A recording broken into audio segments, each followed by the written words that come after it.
আসসালামু আলাইকুম, কেমন আছেন সবাই? আশা করি মহান আল্লাহ তাআলার দয়ায় সকলে ভালো আছেন। শুভ সকাল। আমার নতুন একটু ব্লগে জানাই সকলকে স্বাগত। তো প্রতিদিনের মতো আজকেও সকাল হয়ে গেছে, আর সকাল সকাল আরিয়ানের পাপাকে দিয়ে দিয়েছি ব্রেকফাস্ট। ও বসে বসে খাচ্ছে, আর এদিকে আরিয়ান শুয়ে আছে। ওকে ওঠানোর চেষ্টা করছি, কিন্তু ও উঠছে আবার ঘুরে ফিরে যাচ্ছে, শুচ্ছে। তা আজকে পেঁয়াজ, লঙ্কা, শসা, তেল, তারপরে সব চানাচুর সব কিছু দিয়ে মুড়িটা মাখিয়ে দিয়েছি আর চা করে দিয়েছি। আজকে আর কিছু বানাইনি, রোজ রোজ বানাই, কিন্তু আজকে অন্যরকম করেছি, এটাও খেতে ভালো লেগেছিলো। আর তারপরে আরিয়ানের জন্য ভাত, ডিম সিদ্ধ আর ডাল করে নিয়েছি। আরিয়ান 10টায় এইটা খেলে খাবে, নাহলে ওর জন্য একটা রুটিও বানিয়ে রেখেছি। ওর পাপার সঙ্গে যখন রুটি বানাচ্ছিলাম, আমার পাপার সঙ্গে আরেকটা রুটি ওর বানিয়ে রেখেছি, আর আমিও আমার জন্যও বানিয়ে নিয়েছি। তা আরিয়ান এখানে আমার কত উপকার করেছে দেখুন। কালকে পরশু বাজার গিয়েছিলাম, তো জুতোগুলো সব নোংরা হয়ে গেছিলো। এখানে তো লাল মাটি, লাল মোড়াম, তা জুতোগুলো সব ধুয়ে রেখেছে। তারপরে ও বললো যে ও নাকি রুটি খাবে, ও ভাত এখন খাবে না, ও রুটি খেতে ইচ্ছা করছে।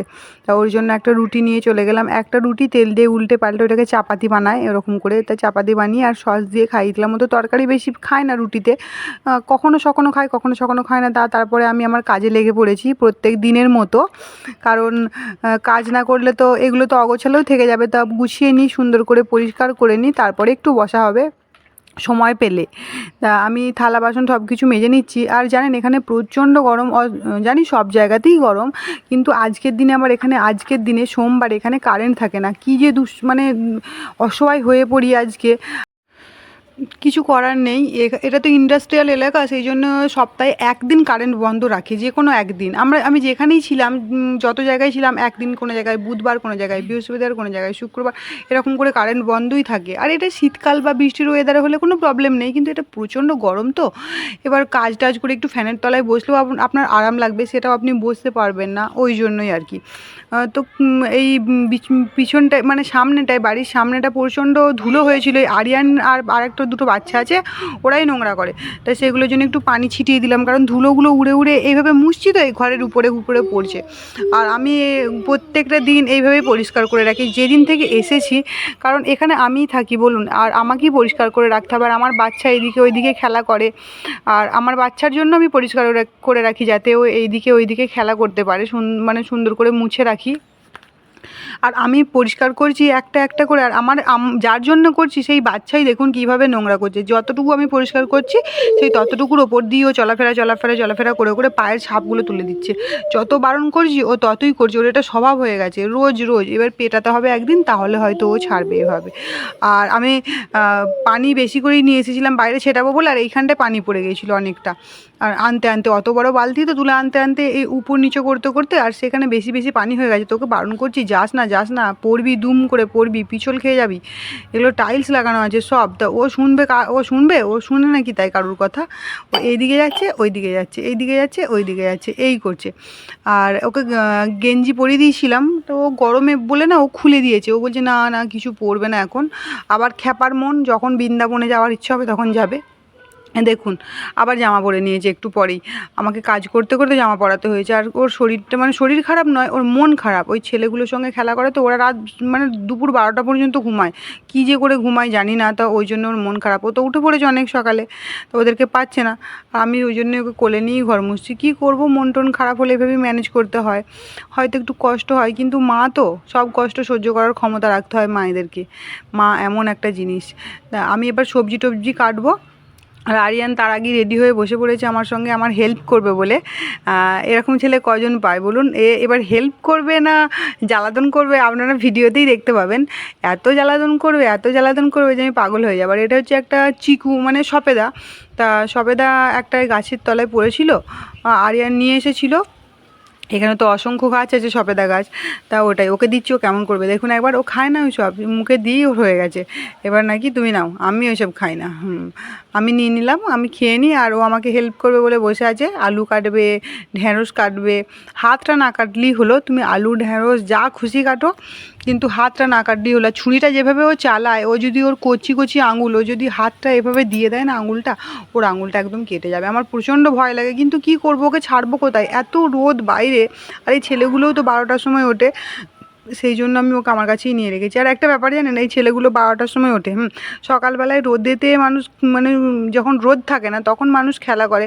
ওরা কী করবে, যখন রোদ থাকে না সকাল 12টা পর্যন্ত ঘুমাবে, আর যখন রোদ উঠবে এবার 12টা থেকে রোদ উঠে গেল তখন থেকে এবার খেলা করে বেড়াচ্ছে। আরিয়ানকে ডাকবে রোজ দুপুরে, খেলবে না খেলবে না, আমি বলি না, যে আরিয়ান এখন শোবে, কারণ তোদের যখন শোয়ার টাইম তখন আরিয়ানের খেলার টাইম, আরিয়ানের যখন খেলার টাইম তখন তোদের শোয়ার টাইমটা একটু চেঞ্জ হয়ে গেছে। তা লোককে বলে তো কোনো লাভ নেই, অপরকে বলতে গেলে হবে। ও ওর মতো চলবে, আমি আমার মতো চলবো, তাই না? ঠিক বলেছি না বলুন? আর আমি সবসময় সকালেই উঠি। আমাদের বাড়িতে আমি যখন বাপের বাড়িতে ছিলাম তখনও, বিয়ে হয়ে যাওয়ার পরও আমরা কোনো দিন বেলা পর্যন্ত অত ঘুমাতে পারি না, ওটা আমাদের অভ্যাস নেই।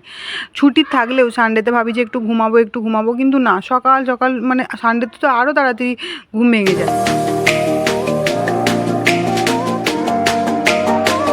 তো সবজি টবজি কেটে নিয়ে রান্না বসিয়ে দিচ্ছি। এবার বেলা হয়েছে, একটু বেলা করেই করি, কারণ আর বিকালবেলায় করবো না, যেটা করার এখনই করে রাখবো 12টা 1টার মধ্যে, তাহলে আর রাতের মধ্যে খারাপ হবে না। আর যদি 10টা বা 9টার সময় করি তাহলে খারাপ হয়ে যাবে। তা বেগুন ভাজাটা একদিকে চাপিয়ে দিলাম, আরিয়ানকে বেগুন ভাজা মাখিয়ে রেখে ভাত খাওয়াই। আর এইদিকে আমি ডাঁটা দিয়ে আলু দিয়ে টমেটো দিয়ে একটা ঝোল বানাবো, আজকে নিরামিষ। আর কালকের একটু মাছ রান্না আছে, তা আবার কিসের জন্য আর কিছু করতে যাব। আর গরম প্রচুর, একটু ঝোল পাতলাই করব। আর মশলা টশলা আদা রসুন সব কিছু দিলাম, অল্প অল্প করে দিলাম, যে গাঢ় মোটা করব না। আর এদিকে বেগুন ভাজা হয়ে গেছে, তারপরে ঢ্যাঁড়স ভাজাও করে নিয়েছি, ঢ্যাঁড়স ভাজাটাও হয়ে গেছে। আর এইদিকে আমার মানে মাছ নয়, ভুলে বেরিয়ে যাচ্ছে, এটা হচ্ছে সজনে ডাঁটা দিয়ে আলু দিয়ে ঝোলটাও ফুটছে, প্রায় হয়েই গেছে। আর এদিকে আমার বেগুন ভাজাটাও হয়ে গেছে, আমার সব রান্নাবান্না হয়ে গেছে। আর আরিয়ানকে খাওয়ানোরও সময় হয়ে গেছে, তা আরিয়ানকে খাইয়ে নিচ্ছি। ওকে দিলাম পানিটা তুই নিয়েছো, আর নিচে রাখ, ও আমরা পানিটা খেয়ে নিচ্ছে। ভাত খাওয়ার আগে পানি খেয়ে নিলে আর ভাত খেতে পারবে? ওইটুকু তো পেট, যদি পানি খেয়ে নেয় তাহলে ভাত আর কখন খাবে? ওর কাছ থেকে গ্লাসটা আমাকেই নিতে হবে, নাহলে ও আর নিয়ে রাখতে ও পানি সব শেষ করে দেবে। তো ওর ভাতে আছে আজকে ডিম সিদ্ধ, বেগুন ভাজা, আর ওর জন্য ডাল বানিয়েছিলাম, সেই ডাল। আর রাতে ওই যে তরকারিটা বানিয়েছি সজনে ডাঁটা দিয়ে, সেই তরকারিটা আমি ওকে রাতে দেবো। আর এখন ওই ডালটাকে দিয়ে খাইয়ে দিচ্ছি। ডালটা আর একটু থাকবে, সেটা আবার একটু রাতেও একটু দেবো, রেখে দেবো। ডাল দিয়ে মাখিয়ে খাওয়ালে বাচ্চারা খায়, তবে ডালটা কি ঝাল ছাড়া ডাল নয়, ঝাল দেওয়া ডাল। তো ওকে ভাত টাত খাইয়ে দেবো, তারপরে আমি নিজে খেয়ে ওকে একটু ঘুম পাড়িয়ে দেবো, তারপরে বিকেল আবার উঠে খেলা করবে। এসো,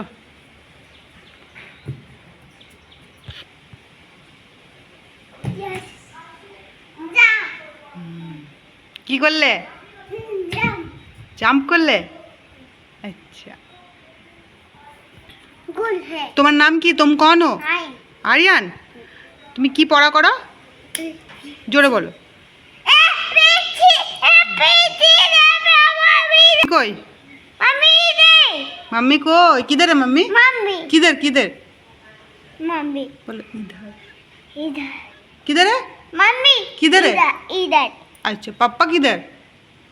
काजे काजे चॉकलेट क्या आनबे? टांगे टांगे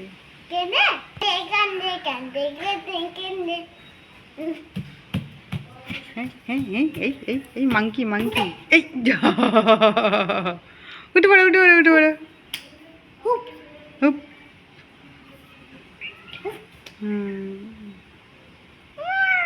এই বিড়াল হয়ে গেল রে ছেলেটা। আজকের ব্লগটা এই পর্যন্তই। সকলে সুস্থ থাকবেন, ভালো থাকবেন, দেখা হচ্ছে পরের একটি নতুন ভিডিওতে। খুদা হাফিজ।